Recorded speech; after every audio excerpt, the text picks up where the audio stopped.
Department of Homeland Security has extended the deadline for companies looking to help design President Trump's wall on the Mexican border. More than 600 companies have put in bids, including a handful in our region. And new tonight, CBS 13's Macy Jenkins tells us why some of them are so eager to be a part of the project. Just bringing drugs over and we can't vet them. We don't know who they are.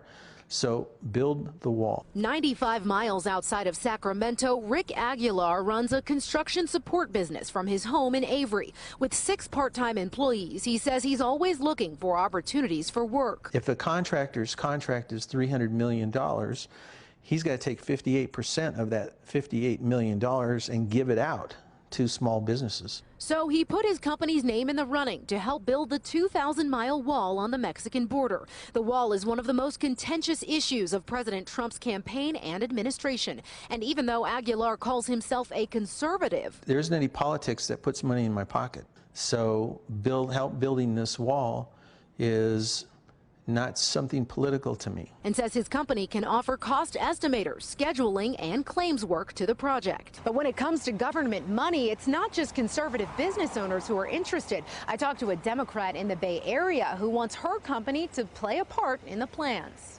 If the country is going to go ahead with this, then I want us to do it in a smart way. Liz Durr is the co-founder of a software company in Richmond called Simularity. She says her software can recognize illegal border crossings with satellite images and sensors. The technology for building walls is 10,000 years old, and we've got way better technology now. But Assemblymember Phil Ting has new legislation on the table to discourage companies from building the wall. If passed, the state would require the country's top 2 pension funds to liquidate any investments in the companies involved.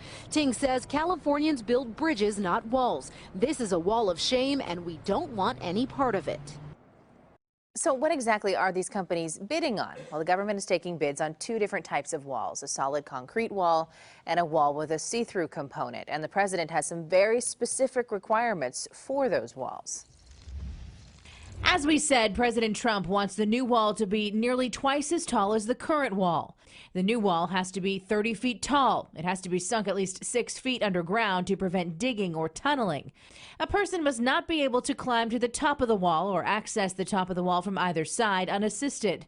The wall has to be so tough it would take someone an hour to break through using a sledgehammer, a pickaxe, a torch, or other small tools. And on top of all that, it must be aesthetically pleasing from the north. The bidding documents don't disclose how it should look from south of the border.